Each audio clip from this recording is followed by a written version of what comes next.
Good morning, Virginia. Good morning, Natalie.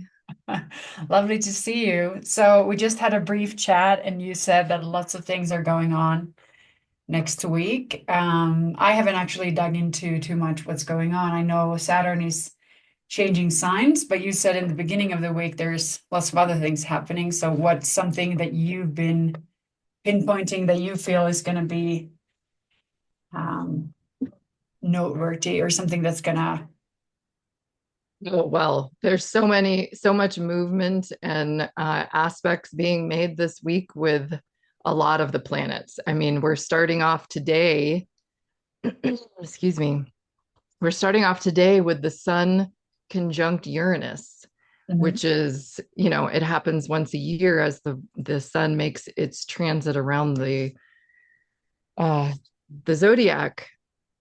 So that in and of itself is a huge occurrence. This is an opportunity for breakthroughs in your life, for seeing things differently, for you know um, unexpected changes to happen. But on top of that, we have Mars squaring Mercury direct today.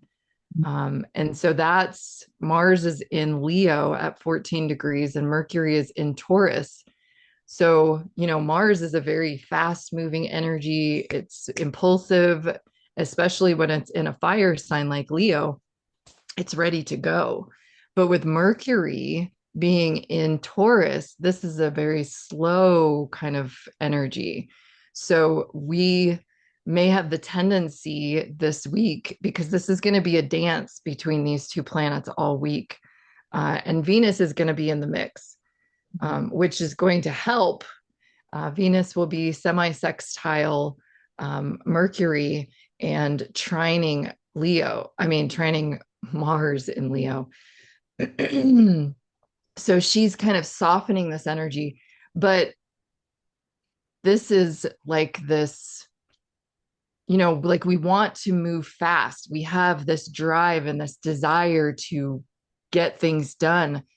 But if we don't stop and think about it, we might be doing things to, it's kind of like that shooting ourselves in the foot Mhm. energy. So we really want to slow down a bit and think about it. And especially when it comes to our communication, because there can be um, a lot of misunderstanding and saying things that we don't really mean because we're fired up. So, and that's not it. We also have Jupiter is square the nodes. So it's creating what's called a T square um, between the nodal energies. And then Chiron is also in this mix. So they're all at 25 degrees. Chiron is semi-sextile, the north node, which means that it's quincunx, the south node. And that's a really challenging place to be. And, Chiron is our wounded healer energy. So there's most likely going to be things that come up related to either past lives or our past in general that we have to release, and we may not know why these are coming up or what really is happening here, but we just have to trust, that north node in um Pisces. Pisces, thank you, is asking us to surrender and trust the path forward. So whatever's happening, we just need to, you know, let go and surrender our need to control what is happening in our lives, what in terms of our direction forward. And Jupiter is this beautiful opportunity, it's expanding all of these things. So it may not feel so great at times. It may feel extremely uncomfortable because Jupiter's really showing us, it's like putting the magnifying glass on certain things that are happening in our life. Um, to give us the opportunity to really heal them so that we can move forward in a more fluid and, less burdened kind of way. Mhm. Um, So the nodes, so Chiron is connected to the nodes, and kind of what you're saying with that getting out of that needing to control, which is kind of that Virgo, which is the south node, and then we're moving into Pisces, which is really about that surrender to that higher, you know, not trying to control every detail. And then so Chiron is connected to these, so then it's going to be connected to whatever wounds, whatever that person needs to heal might come up related to these nodes. right. Yeah. Okay. And then we go back to what you first said. That's Uranus is Conjunct the conjunct sun. the sun. So then Uranus is like expect the unexpected, like something might shake things up a little bit. And is it then Yes. because it's conjunct the sun, is that something is coming to light, or what, how would you Mhm. say that the sun is connected then? Yeah, the sun it illuminates everything, I mean, when the sun rises, then we can see everything that's happening around us. So when the sun is conjunct another planet, it's providing illumination on whatever that planet is trying to show us. Mhm. Yeah. And Jupiter, how is that connected to these? Because Mars and Mercury are connected now, and then Jupiter. So Jupiter is squaring the nodes. Okay, so that's also in So the Chiron nodes mix. yeah, yep. Jupiter is so the nodes, Chiron and Jupiter, are all at 25 degrees. Mhm. Okay. North node at 25 Pisces, Chiron at 25 Aries, Jupiter at 25 Gemini, and South node at 25 Virgo. So they're pretty close to that Sun Uranus energy as well, because that's just at 27 degrees. So it's 2 degrees away. Mhm. So it's also kind of influencing, these are all influencing each other Mhm. this week. And this is an all week thing, um, the sun is going to move away from Uranus pretty quickly because it moves a degree a day. But all these other planets and points are slower moving. So this is going to be with us for a little while. Okay.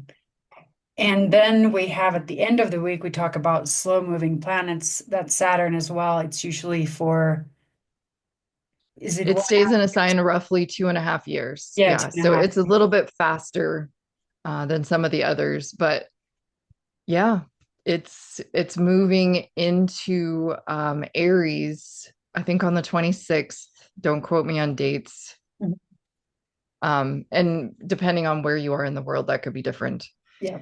But yeah, Jupiter, Saturn moving into Aries, and it's going to make a conjunction to Neptune pretty early on because Neptune is at 1 degrees of Aries.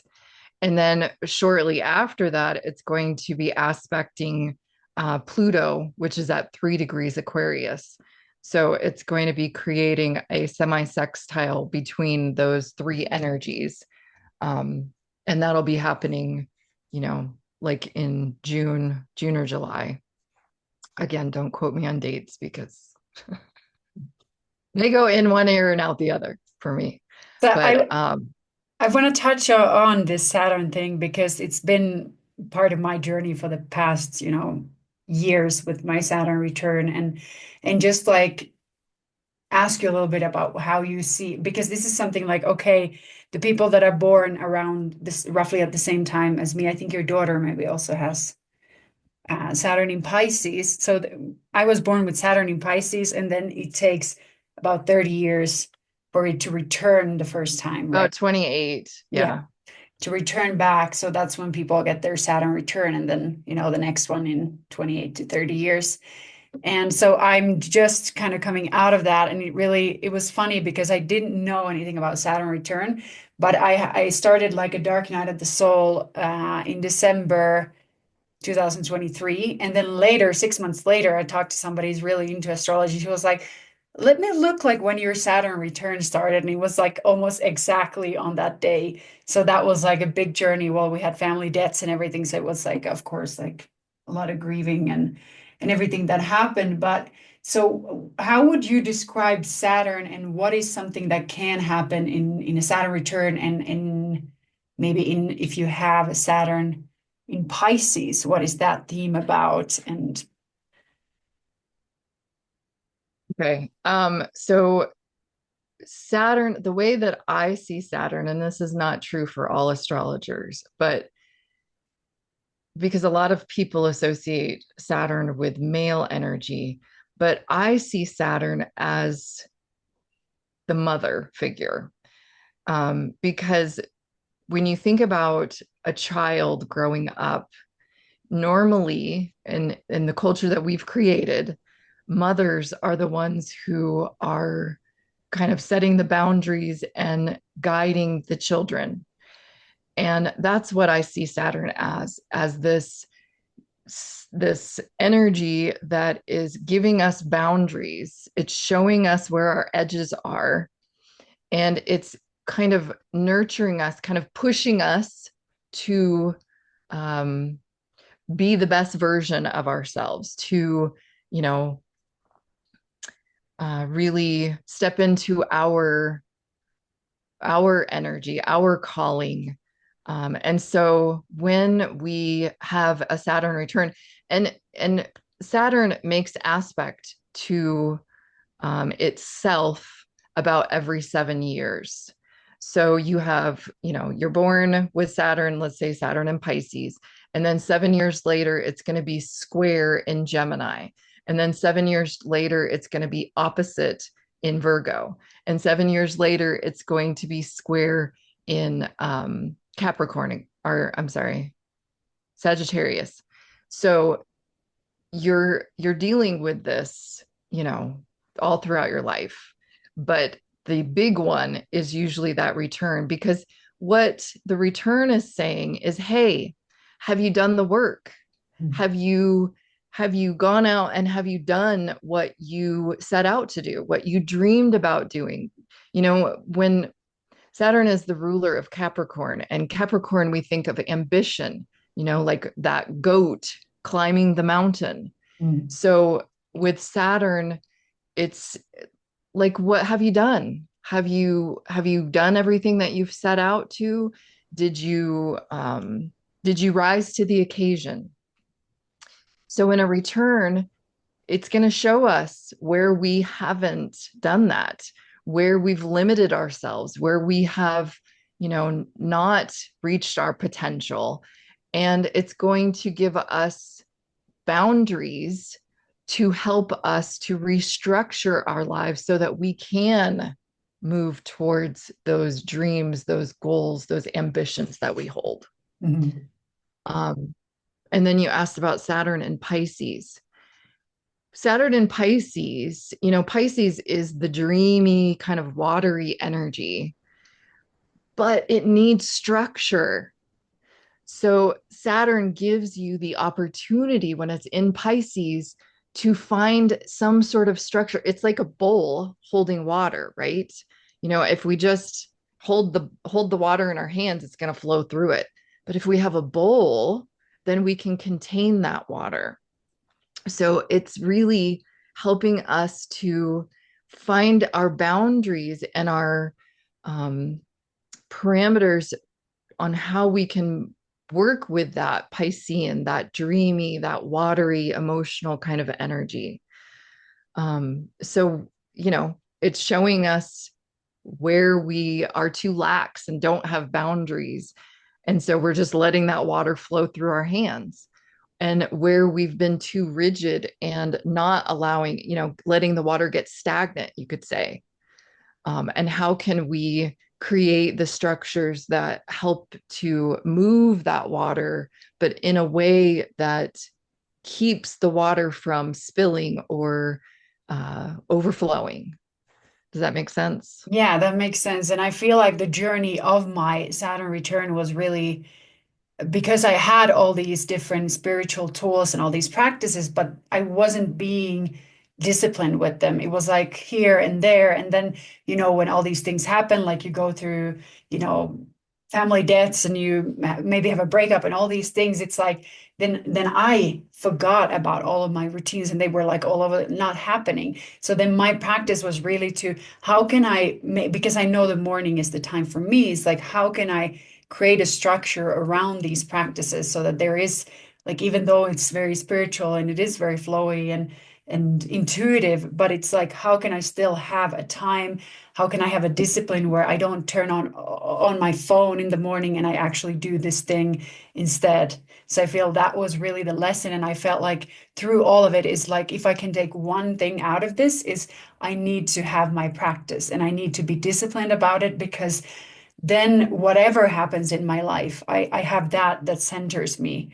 Like even if it's only 5 minutes of meditation or whatever, but there's something at least that I'm being consistent and disciplined about. So I think that was for me that really deep. And I remember you sometimes talked about like Saturn can be something like the sign you have Saturn in can be something that you kind of you have a bit of a difficulty with maybe in the beginning of your life where you don't really want to kind of embrace that kind of energy. Like there's a restriction in some way. And I think we talked about this where I felt when I was younger, I didn't really like all the kind of artistic and all of it. Like I didn't want to be associated with that. And it was like, but then as a Pisces sun, that is a very big part of me, is that creative artistic part that I'm more embracing now in my adult life. And I think you also talked about maybe you can also share a little bit about where you have your Saturn and how that has come forth in your life. Yes. Yeah, Saturn in our early life. So Saturn is really about our work in the world, what we're here to bring forth in the world, you know. Um, so for me, I have Saturn in Cancer and it's in the 11th house. And what I have been realizing, especially recently, is, you know, Cancer is considered a very psychic sign. And something that's been happening for me is my psychic gifts, my ability to connect to the other side has really been deepening. And when I was a child, this was very restricted for me. I have Saturn square my moon. And so with that, it's usually there's a difficulty with the female relationships. Um, that square energy, you can't see eye to eye. And so my mother and I really struggled in our relationship. And she put a lot of restrictions on me and in terms of my psychic gifts. She thought they were weird. She told me I would be put into, a mental institution if somebody heard me talking, all these things. And so it's taken me, quite a few years to move through that energy.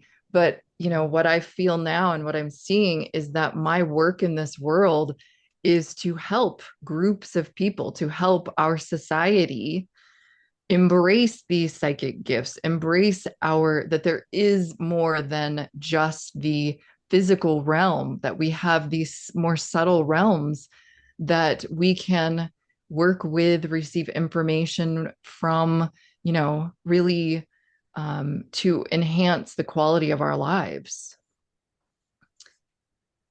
Yeah. And how would you say then we are moving now from Saturn in Pisces into Saturn in Aries, and that's going to be for a few years then. So how is that going to, obviously it's going to affect the people that are born with Saturn in Aries, they have their return, but everyone else as well. Like what are the themes around Aries and Saturn? Well, I think the biggest theme is that, so if you think about Aries energy, this is the beginning of the zodiac. Aries is that initiatory, it's a cardinal energy, it's the start of something.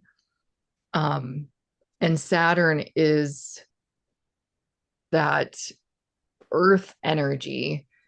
So it's very grounded and it's a little bit slower moving, right? So it's there's going to be a clash between wanting to just go and start something and then, well, do we have the structure?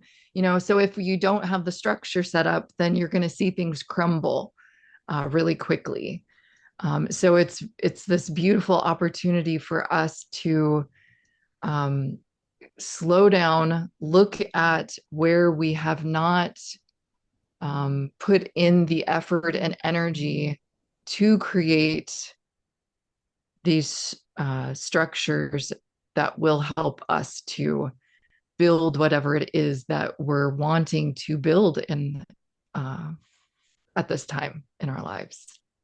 Yeah, so what I'm feeling is like, where is it Um, that we are being impulsive and just wanting to initiate something new when there is no foundation really to be built on?